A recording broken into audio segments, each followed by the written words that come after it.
नमो भगवते वासुदेवाय। श्रीमद्भागवत महापुराण प्रथम स्कंद 18वां अध्याय।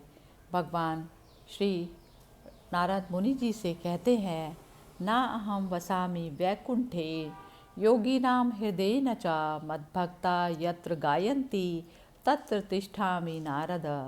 मैं तो वैकुंठ में ही रहता हूँ, ना योगियों के हृदय में रहता हूँ। मैं तो वहीं रहता हूँ जहाँ प्रेमाकुल होकर भक्त मेरे नाम का कीर्तन किया करते हैं। राजा परीक्षित को श्रृंगी ऋषि का श्राप। सूत जी शौनक ऋषियों को बताते हैं अद्भुत कर्मा। भगवान श्री कृष्ण की कृपा से राजा परीक्षित अपनी माता की कोख में अश्वत्थामा के ब्रह्मास्त्र से जल जाने पर भी नहीं मरे। जिस समय ब्राह्मण के श्राप से उन्हें डसने के लिए तक्षक आया, उस समय वे प्राणनाशक के महान भय से भी भयभीत नहीं हुए, क्योंकि उन्होंने अपना चित्त भगवान श्री कृष्ण के चरणों में समर्पित कर रखा था। उन्होंने सबकी आसक्ति छोड़ दी थी। गंगा तट पर जाकर श्री सुखदेव जी से उपदेश ग्रहण किया और इस प्रकार भगवान के स्वरूप को जानकर अपने शरीर को त्याग दिया। जो लोग भगवान श्री कृष्ण की लीला कथा कहते रहते हैं, उस कथा अमृत का पान करते रहते हैं और इन दोनों ही साधनों के द्वारा उनके चरण कमलों का स्मरण करते रहते हैं, उन्हें अंतकाल में भी मोह नहीं होता। जब तक पृथ्वी पर अभिमन्यु नंदन महाराज परीक्षित सम्राट रहे, तब तक चारों ओर व्याप्त हो जाने पर भी कलयुग का कुछ भी प्रभाव नहीं था। वैसे तो जिस दिन जिस क्षण श्री कृष्ण ने पृथ्वी का परित्याग किया, उसी समय पृथ्वी में अधर्म का मूल कारण कलयुग आ ही गया। भ्रमर के समान सारग्रही सम्राट परीक्षित कलयुग से कोई द्वेष नहीं रखते थे, क्योंकि इसमें यह एक बहुत बड़ा गुण है कि पुण्य कर्म तो संकल्प मात्र से ही फलीभूत हो जाते हैं, परंतु पाप कर्म का फल शरीर से ही करने पर मिलता है, संकल्प मात्र से नहीं।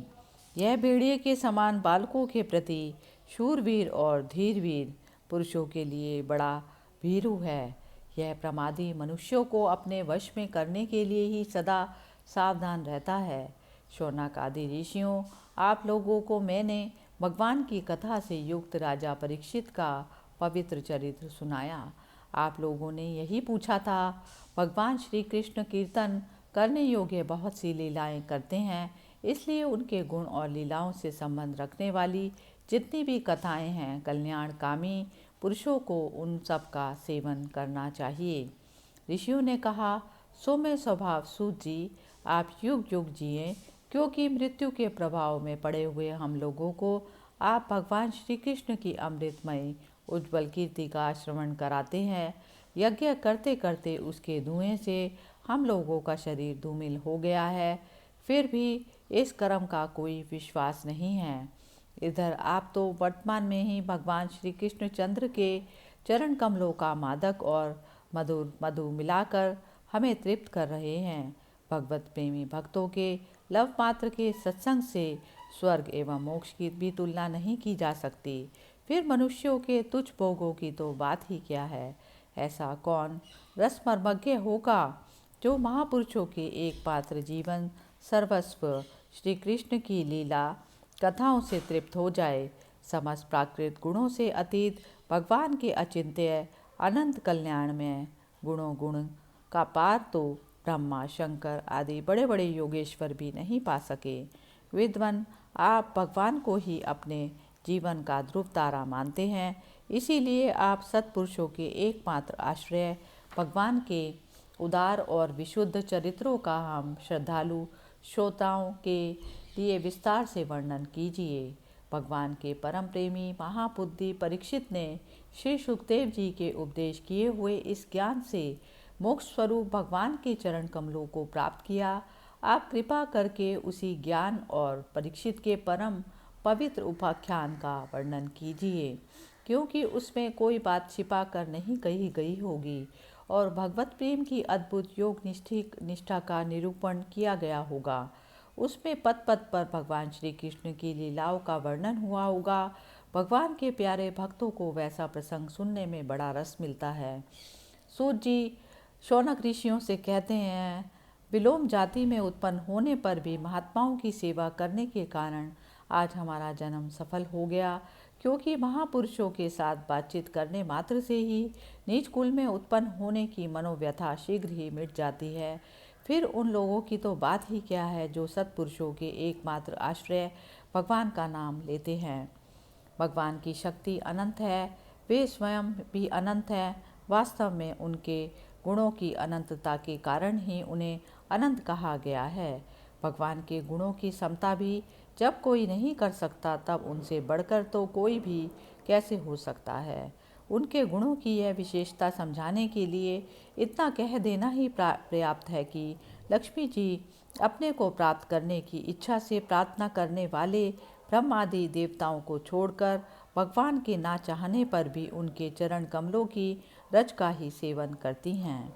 ब्रह्मा जी ने भगवान के चरणों का प्रक्षालन करने के लिए जो जल समर्पित किया था, वही उनके चरण नखों से निकलकर गंगा जी के रूप में प्रवाहित हुआ।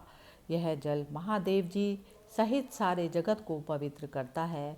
ऐसी अवस्था में त्रिभुवन में श्री कृष्ण के अतिरिक्त भगवान शब्द का दूसरा और क्या अर्थ हो सकता है। जिनके प्रेम को प्राप्त करके धीर पुरुष बिना किसी हिचक के देह गेह आदि की दृढ़ आसक्ति को छोड़ देते हैं और उस अंतिम परमहंस आश्रम को स्वीकार करते हैं, जिसमें किसी को कष्ट ना पहुंचाना और सब ओर से उपशांत हो जाना ही स्वधर्म होता है। सूर्य के समान प्रकाशमान महात्माओं, आप लोगों ने मुझसे जो कुछ पूछा है वह मैं अपनी समझ के अनुसार सुनाता हूँ। जैसे पक्षी अपनी शक्ति के अनुसार आकाश में उड़ते हैं, वैसे ही विद्वान लोग भी अपनी अपनी बुद्धि के अनुसार ही श्री कृष्ण की लीला का वर्णन करते हैं। एक दिन राजा परीक्षित धनुष लेकर वन में शिकार खेलने गए हुए थे। हिरणों के पीछे दौड़ते दौड़ते वे थक गए तो उन्हें बड़े जोर की भूख और प्यास लगी। जब कहीं उन्हें कोई जलाशय नहीं मिला, तब वे पास ही के एक ऋषि के आश्रम में घुस गए। उन्होंने देखा कि वहाँ आंखें बंद करके शांत भाव से एक मुनि आसन पर बैठे हैं। इंद्रिय, प्राण, मन और बुद्धि के निरुद्ध हो जाने से वे संसार से ऊपर उठ गए थे। जागृत, स्वप्न, सुषुप्ति तीनों अवस्थाओं से रहित निर्विकार ब्रह्म रूप तुरीय अवस्था में स्थित थे। उनका शरीर बिखरी हुई जटाएं और कृष्ण मृग चर्म से ढका हुआ था। राजा परीक्षित ने ऐसी ही अवस्था में उनसे जल मांगा, क्योंकि प्यास से उनका गला सूख रहा था। जब राजा को वहाँ बैठने के लिए तिनके का आसन भी ना मिला, किन्हीं ने उन्हें भूमि पर भी बैठने को नहीं कहा। अर्घ्य और आदर भरी मीठी बातें तो कहाँ से मिलती। तब अपने को अपमानित सा मानकर वे क्रोध में हो गए। शौनक जी, वे भूख प्यास से छटपटा रहे थे, इसलिए एकाएक उन्हें ब्राह्मण के प्रति ईर्ष्या और क्रोध आया। उनके जीवन में इस प्रकार का यह पहला अवसर था। वहाँ से लौटते समय उन्होंने क्रोधवश धनुष की नोक से एक मरा सांप उठाकर ऋषि के गले में डाल दिया और अपनी राजधानी में चले आए। उनके मन में यह बात आई कि इन्होंने अपने जो नेत्र बंद कर रखे हैं, सो क्या वास्तव में इन्होंने अपनी सारी इंद्रिय वृत्तियों का निरोध कर लिया है, अथवा इन राजाओं से हमारा क्या प्रयोजन है। यूँ सोचकर इन्होंने झूठ मूठ समाधि का ढोंग रच रखा है। उन शमीक मुनि का पुत्र बड़ा तेजस्वी था। वह दूसरे ऋषि कुमारों के साथ पास ही खेल रहा था। जब उस बालक ने सुना कि राजा ने मेरे पिता के साथ दुर्व्यवहार किया है, तब वह इस प्रकार कहने लगा, ये नरपति कहलाने वाले लोग उच्चिष्ट भोजी कों के समान संड मुसुंड होकर कितना अन्याय करने लगे हैं। ब्राह्मणों के दास होकर भी ये दरवाजे पर पहरा देने वाले कुत्ते के समान अपने स्वामी का ही तिरस्कार करते हैं। ब्राह्मणों ने क्षत्रियों को अपना द्वारपाल बनाया है, उन्हें द्वार पर रहकर रक्षा करनी चाहिए। घर में घुसकर स्वामी के बर्तनों में खाने का उसको अधिकार नहीं।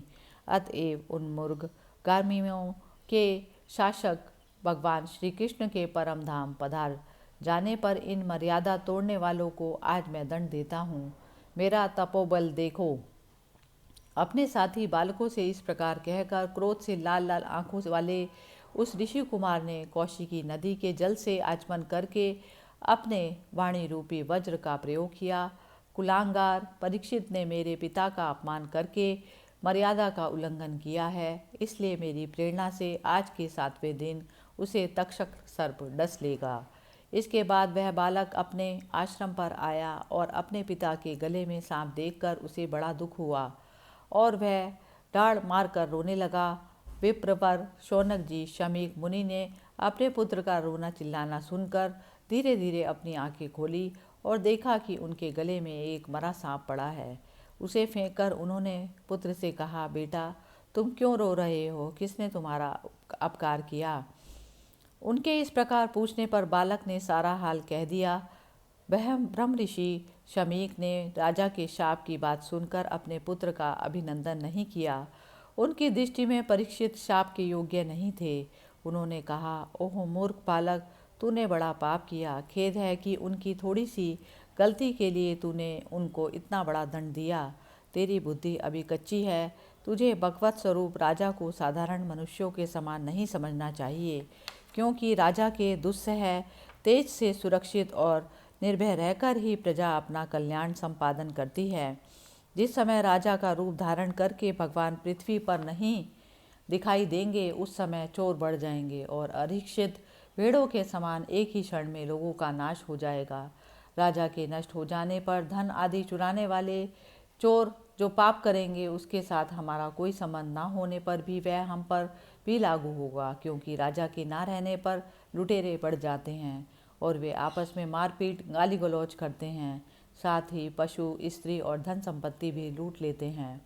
उस समय मनुष्यों का वर्णाश्रम चार युक्त वैदिक आर्य धर्म लुप्त हो जाता है। अर्थ धर्म, लोभ और काम वासना के विवश होकर लोग कुत्तों और बंदरों के समान वर्णसंकर हो जाते हैं। सम्राट परीक्षित तो बड़े ही यशस्वी और धर्म धुरंधर हैं। उन्होंने बहुत से अश्वमेध यज्ञ किए और वे भगवान के परम प्यारे भक्त हैं। वे ही राजऋषि भूख प्यास से व्याकुल होकर हमारे आश्रम पर आए थे। वे शाप के योग्य कदापि नहीं हैं।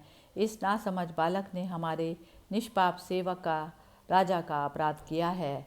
सर्वात्मा भगवान कृपा करके इसे क्षमा करें। भगवान के भक्तों में भी बदला लेने की शक्ति होती है, परंतु वे दूसरों के द्वारा किए हुए अपमान, धोखेबाजी, गाली गलौज, आक्षेप और मारपीट का कोई बदला नहीं लेते।